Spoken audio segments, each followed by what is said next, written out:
ta tỏi con tàu nó phế nữa nè, giờ ta tỏi con tàu á, xây giờ nói một má chứ,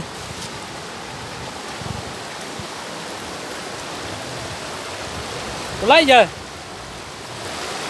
ô lấy tủ, lấy ốp cái tủ điếu, tủ anh chỉ lo nữa, gà lọt thì đúng á, sao á, bây giờ anh chỉ là mà lo thì tiền á, trong lo thì tiền, nên cắp nên bột quả, lo thì tiền, thì tiền nào, giờ tàu mà giờ trong xiết thầu á, giờ lùa chứ, nên sẽ giờ chơi kênh tàu xa.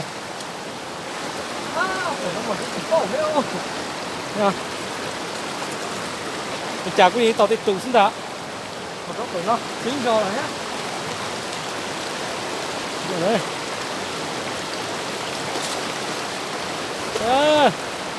Dụng bây giờ chúng sẽ.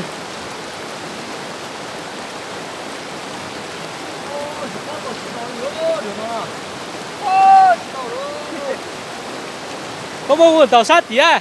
Con tàu thông là tí cũng ít gì con tàu lúc cổ lúc bà thì á.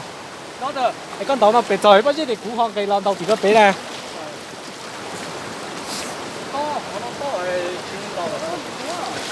Con từ à, thế con.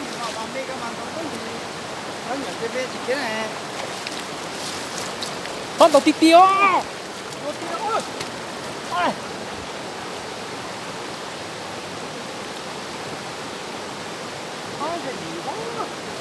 Miếng nè. Miếng nè. Tao kia bị lốt cổ bao nhiêu bên này? Tao bị lốt cổ bao nhiêu này? Bị lốt bao nhiêu bên này? Đó, để nó bao nhiêu?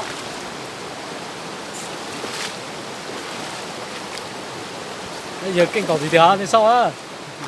Tát tổn tổng nữa. Mà lại nó rồi nè. Giờ mà có ít plua xỉ plua ra hả?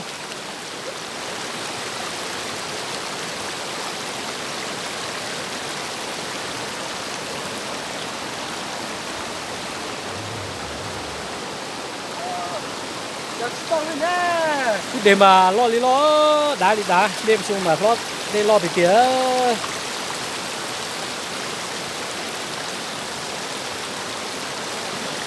lo chỉ muốn gì đó mua đâu kia thì khó còn biết có sắc có gì xanh xanh được không đâu á nó chỉ cắn đầu mình tao chưa mua bể cao cũng mà tao bể tao tỏ những hậu đen rồi đó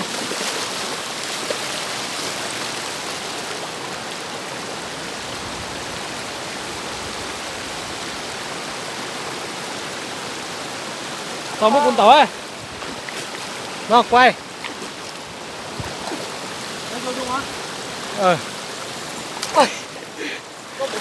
có gì nó quay cũng được cũng muốn gì nè tao tuần đâu giờ chính thử phút tao nè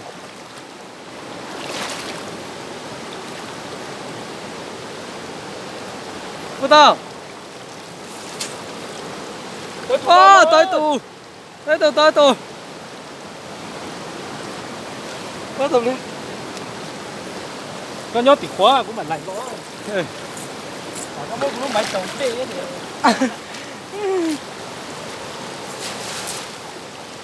ấy tao tổn chơi lò gì cười đi nè không gì suốt đời có sao á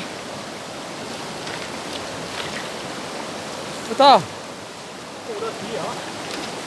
có một tí đó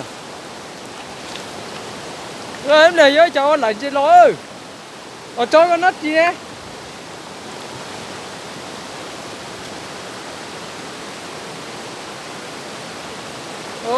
giờ một tí đó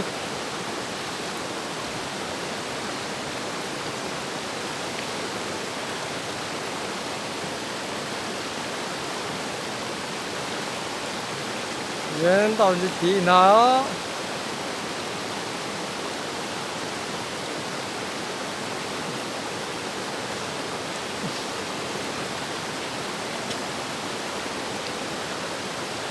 잘 또 꾹가야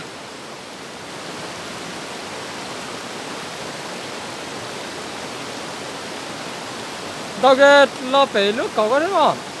北高路，北高路。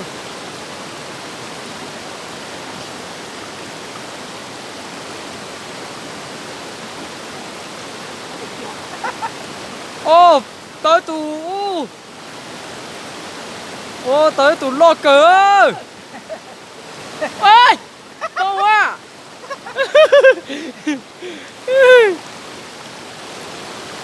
ta chó cú đá của cái cu đấy ta tròn một tí chứ mà ta sọt nhé tròn này ta tròn ôi tập đi lô đeo đi ra câu rồi na ơi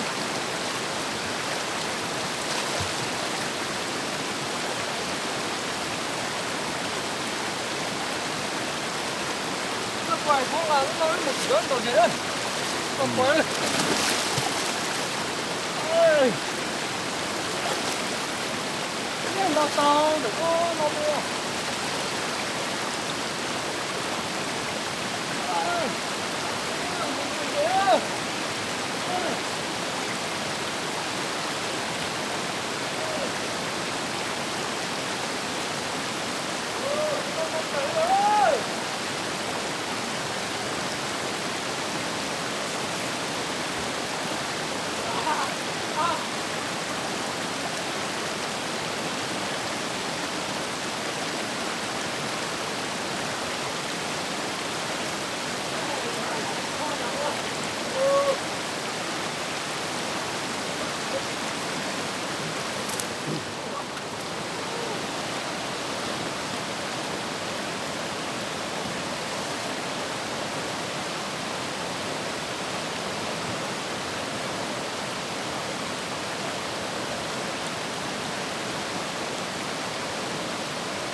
mặt thiếu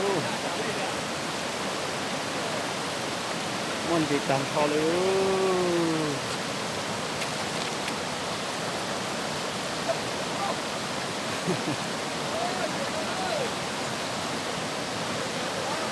ơi